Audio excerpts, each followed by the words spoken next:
Alors, je vais accueillir Edouard. Edouard qui nous rejoint à l'instant. Donc, Edouard qui, vous disiez, le patron d'Amazon Pay. Qui pour la petite anecdote, puisque tu faisais un petit clin d'œil à l'instant à ce sujet, effectivement, les attaches bretonnes qui va nous situer dans quelques minutes, parce que j'ai vu que c'était une des questions qui apparaissait tout à l'heure, mais on n'a pas cité les attaches bretonnes dans l'intervenant. Donc toi aussi, les attaches bretonnes, tu vas nous en dire une petite phrase rapide. Plus sérieusement, on va échanger avec toi sur Amazon Pay. Je crois que tu as prévu un petit film d'entrée, les questions au milieu, puis un petit film de sortie, un petit film original, si j'ai bien compris, ou inédit en tout cas en France. Jamais présenté en France. Tout à fait. On aura cette primeur ici. Je te passe la parole tout de suite pour peut-être nous dire d'abord tes attaches bretonnes, pas situé très loin d'ici, et puis ensuite introduire le sujet d'Amazon Pay. Merci. Merci beaucoup Ronan. Merci à tous d'être présents. Je suis vraiment ravi d'être ici. Pour parler de mon business évidemment, mais aussi parce que effectivement j'ai des attaches bretonnes. En fait, on a une maison dans le Finistère juste à côté, auquel je vais aller après pour mes vacances avec ma famille. Et en fait, je trouve ça formidable de faire un événement d'envergure nationale au milieu de la Bretagne. Je trouve ça vraiment formidable. Et je trouve que non, c'est vrai. Et je trouve qu'en plus utiliser les vieilles charrues comme support pour des rencontres business, je veux dire, j'étais juste en rencontre avec un client juste avant. C'est de super qualité et je trouve ça vraiment extraordinaire, quoi. Donc voilà, je voulais remercier pour l'opportunité que j'ai maintenant, mais aussi les organisateurs pour cette super idée. Je crois que c'est la 5e année que vous faites ça et je trouve ça formidable, quoi. Voilà. Voilà, peut-être pour me présenter rapidement, donc je travaille chez Amazon depuis 5 ans. Je me suis occupé de différents sujets chez Amazon. J'ai toujours été dans les postes européens et je me suis occupé d'abord du cloud d'Amazon, donc des solutions informatiques. Et puis une fois que l'entreprise a pris la décision de créer Amazon Pay, qui était en fait un service de paiement pour des particuliers, eh bien, je me suis porté volontaire pour relever le challenge, quoi. Donc c'était il y a 18 mois. Et en fait, c'est une solution qui est toute nouvelle. Et qu'on a lancé avec une mission qui était relativement claire, qui était de dire tous les utilisateurs Amazon vont vouloir payer, vont vouloir faire leurs achats avec les outils et les solutions de paiement auxquelles ils sont habitués quand ils achètent sur Amazon. Donc voilà, c'était vraiment l'idée de base, c'était de dire utilisateurs Amazon, achetez tout ce que vous voulez, du voyage, de l'assurance, chez Amazon, pas chez Amazon. C'est ça l'essentiel de la mission. Alors j'ai préparé un petit film, peut-être qu'on peut le passer, qui permet de vous dire, qui vous présente un peu ce que c'est. Ça dure 1 minute 30, c'est très facile, voilà. Vous en avez assez de mémoriser vos noms d'utilisateurs et mots de passe, de saisir vos numéros de carte ou vos adresses de livraison? Épargnez-vous cette peine et économisez du temps en utilisant les informations stockées sur votre compte Amazon pour faire vos achats sur des milliers de sites et applications. Une solution rapide, facile et approuvée par des centaines de millions d'acheteurs en ligne. Confirmez votre commande en quelques clics, c'est aussi simple que cela et c'est précisément ce que le service Amazon Pay vous aide à faire. En magasin, sur votre ordinateur de bureau ou votre appareil mobile, vous bénéficiez d'une expérience d'achat simple et sécurisée en quelques clics seulement.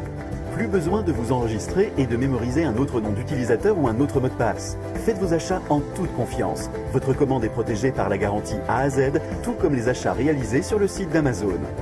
Vous êtes prêt à effectuer vos achats sur des milliers de sites et applications en utilisant les informations stockées sur votre compte Amazon? Rendez-vous sur pay.amazon.com dès aujourd'hui pour en savoir plus.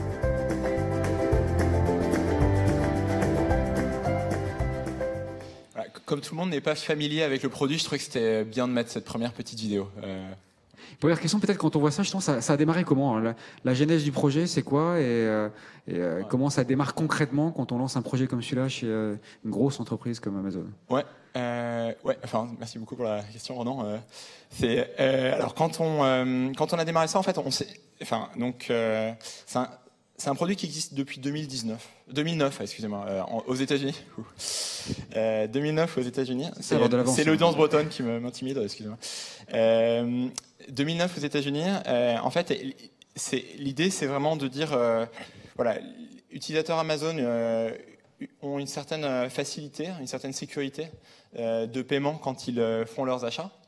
Et ils sont habitués à ça. On a 17 millions d'utilisateurs Amazon à peu près en France. Et en fait, ces utilisateurs, ils ont besoin d'acheter de nouveaux produits, nouveaux services.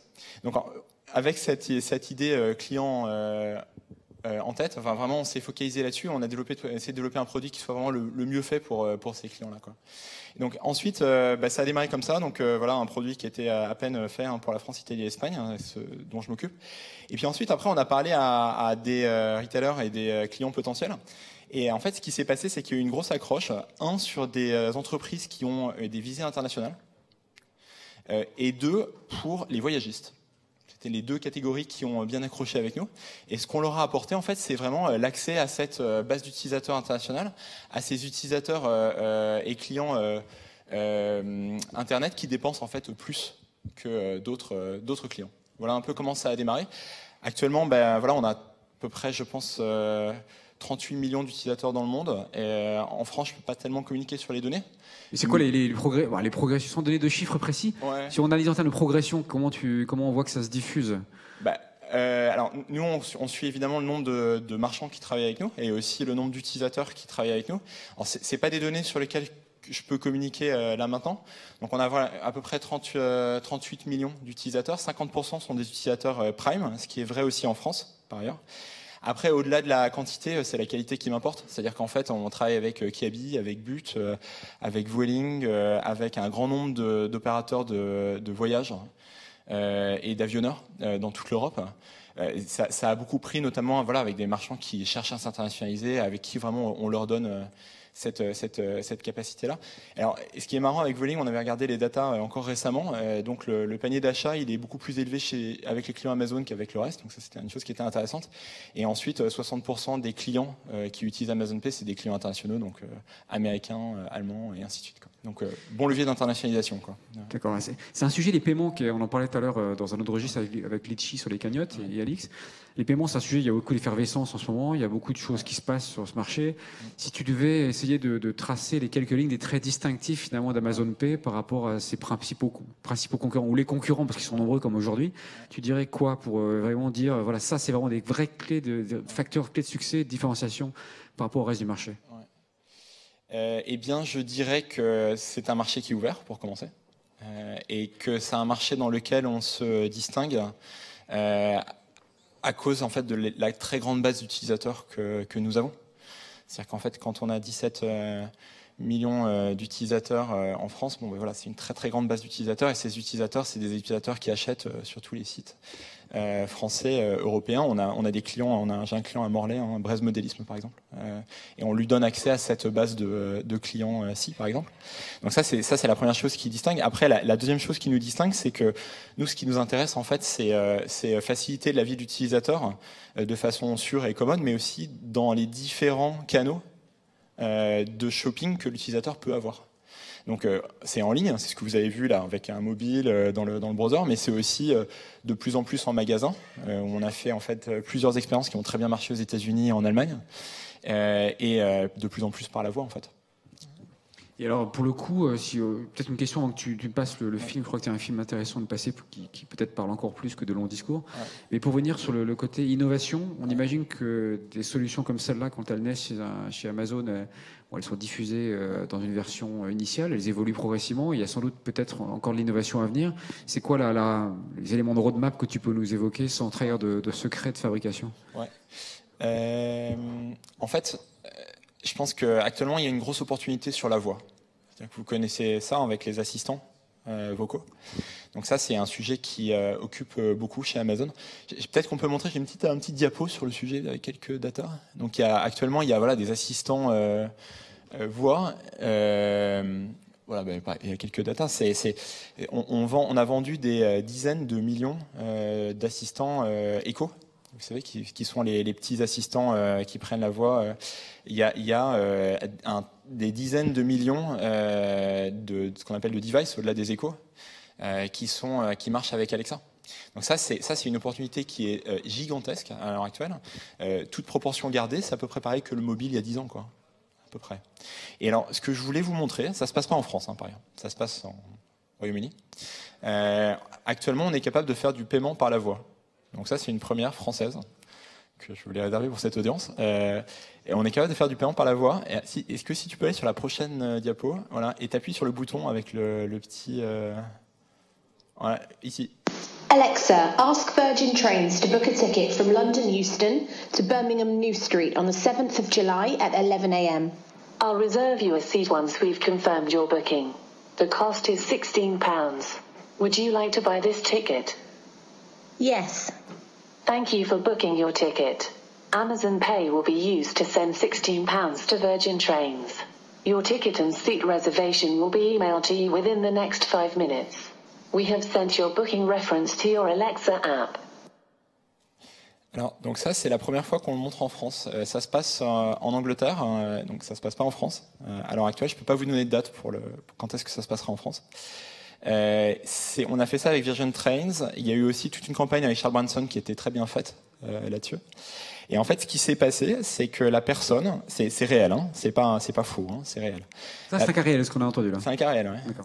Et donc la personne a fait un achat avec Alexa d'un ticket de train sur une route proposée par un itinéraire proposé par Virgin Train en Angleterre. Donc il n'y avait pas besoin de montrer sa carte de crédit, pas besoin d'aller à un guichet, pas besoin d'aller sur un site internet et remplir tous les formulaires que nous tous sommes habitués à remplir quand on réserve des billets de train. Et donc voilà, ça c'est lancé, ça marche très bien. Vous pouvez télécharger le skill Alexa, le faire marcher sur vos devices avec Echo, ça fonctionne très bien. Voilà. Mais la première question qu'on peut se poser en entendant ça, c'est de dire mais comment est-ce qu'on peut être sûr, c'est quoi les procès de sécurité, les protocoles d'enrôlement qui font que, bon, bien sûr sans rentrer dans le détail des secrets de fabrication, mais on voit bien le côté très enthousiasmant de payer en disant yes, oui, mais on voit en même temps toutes les questions que ça peut poser derrière. Donc c'est quoi en termes de recherche, en termes d'infrastructure pour réussir à faire ce genre de choses? C'est nouveau, hein, donc effectivement c'est pas ce qu'on connaît habituellement, mais après on utilise toutes les variables que Amazon utilise pour identifier un utilisateur, la voix étant une autre de ces autres variables. C'est-à-dire qu'on connaît bien l'identité de nos utilisateurs et on est capable d'identifier les paiements de façon très très sécure. D'accord, donc aujourd'hui, vous, le pari que vous faites, chez Amazon Pay notamment, c'est que la voix, plus que peut-être la biométrie ou autre chose, sont des sujets d'avenir pour le paiement. Comme beaucoup d'acteurs le disent, la voix est un des sujets forts, dans le paiement y compris. Enfin, ouais, la voix et les assistants vocaux, ouais, ça c'est un sujet important pour nous. Ouais. D'accord. Écoute, je te remercie beaucoup, Édouard, pour ce témoignage. Merci beaucoup pour ton intervention. Tu vas passer la journée ici, je crois, ou la soirée en tout cas. Oui, je suis là toute la soirée. Venez me voir. Profiter des concerts. Tu pourras ensuite glisser vers Pont-Aven, si en tout cas le cœur t'en dit, parce que j'ai cru comprendre que c'était par là-bas que tu avais ta résidence. Moëlan-sur-Mer, exactement. Tout à fait. Merci beaucoup, Édouard. Merci à toi. Vous.